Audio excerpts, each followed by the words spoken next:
नमस्कार, केवी न्यूज में आपका स्वागत है। केंद्रीय विद्यालय संगठन ने जो एडमिशन शेड्यूल जारी किए थे, लगभग उसी को फॉलो करते हुए हर एक केंद्रीय विद्यालय में एडमिशन अपने अंतिम दौर में पहुंच चुका है। क्लास 1 के जो गाइडलाइन के अनुसार, एडमिशन गाइडलाइन के अनुसार उनका डेट तीसरी लिस्ट जारी करने का 7 अप्रैल था और जिन केंद्रीय विद्यालयों में सीट खाली रह गई थी वहां पे तीसरी लिस्ट भी जारी हो चुकी है। वहीं बाल वाटिका की कक्षा के जो लिस्ट यानी एडमिशन की लिस्ट जो जारी हुए थे वो भी अपने अंतिम दौर पे आ चुका है। लगभग कहीं कहीं एडमिशन कंप्लीट हो चुके हैं और कहीं कहीं कुछ बाकी सीट रह गई है।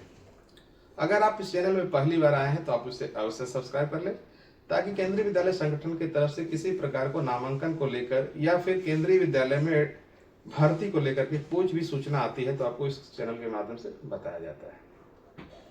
जैसा कि क्लास 1 और बाल वाटिका के एडमिशन अपने अंतिम दौर में पहुंच चुका है। बहुत सारे सवाल जो है पेरेंट्स अभी भी कर रहे हैं कि सर एससी में मेरा वेटिंग लिस्ट 4 है, एसटी में इतना है, ओबीसी में इतना है, क्या चांसेस है।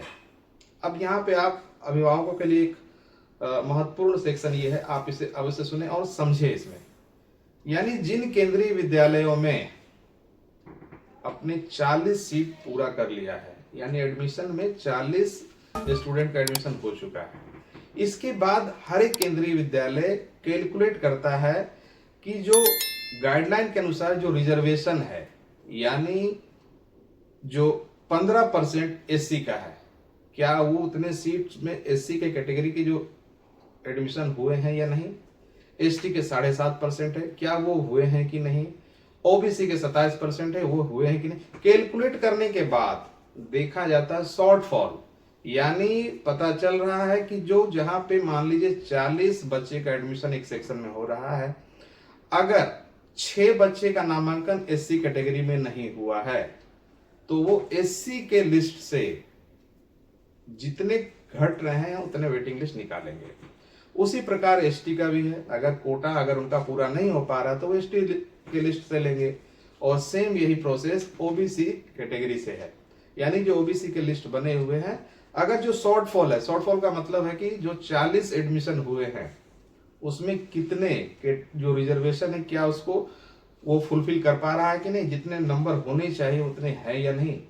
अगर वो नंबर कंप्लीट हो चुके हैं तो इसका मतलब है कि उस विद्यालय में एडमिशन क्लास 1 या फिर बाल वाटिका में पूरे हो चुके हैं।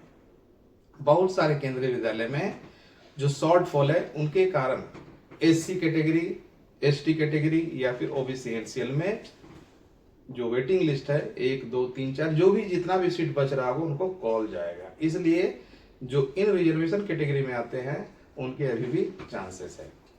अब रही बात क्लास 2 और ऑनवर्ड्स के वैकेंसी, यानी इसके जिन केंद्रीय विद्यालयों में क्लास 2 ऑनवर्ड्स वैकेंसी है वहां पे ऑफलाइन फॉर्म मिल रहे हैं। केंद्रीय विद्यालय संगठन जो सूचना जारी करती है पूरे भारत के लिए एक साथ जारी करती है और जिन केंद्रीय विद्यालयों में क्लास 2 से ऊपर के कक्षाओं में वैकेंसी है वहीं पर आपको ऑफलाइन फॉर्म मिलेंगे।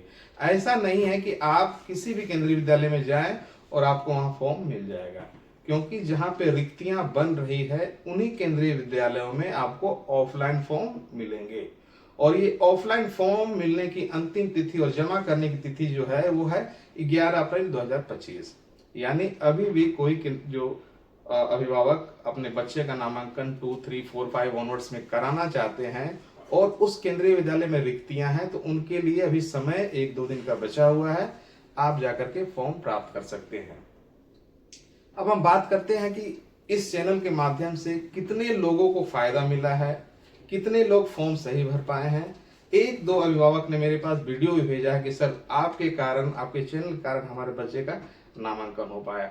आप वीडियो में देख सकते हैं कि किस तरह से अभिभावक इस चैनल का फायदा उठा करके लोगों ने मुझे पर्सनली वीडियो भेजा है, मैसेज भेजा है। आप इस वीडियो में देख सकते हैं।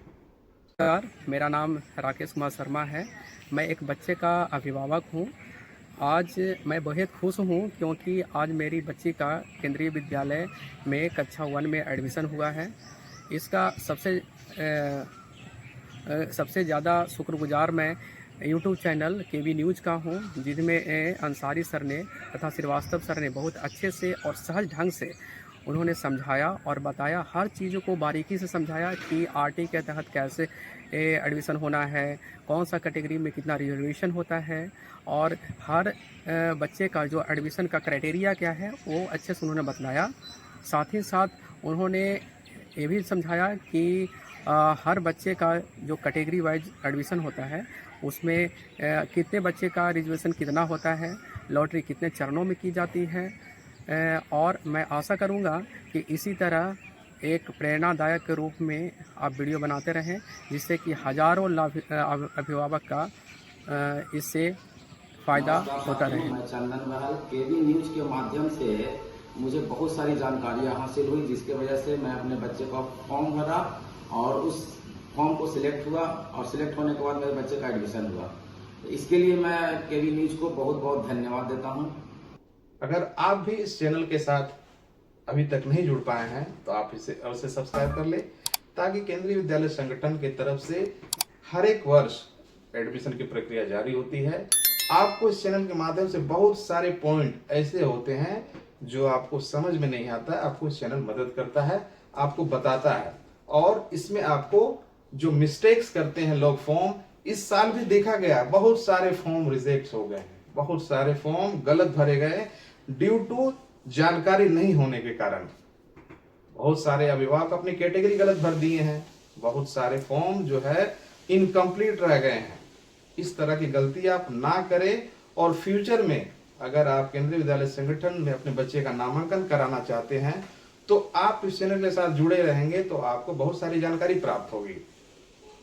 इसलिए आप इस चैनल के साथ जुड़े रहें और भविष्य में किसी प्रकार का भी आपको प्रश्न हो, किसी प्रकार का एडमिशन से संबंधित सवाल हो तो आप कमेंट सेक्शन में जाकर के कमेंट कर सकते हैं। आपका बहुत बहुत धन्यवाद।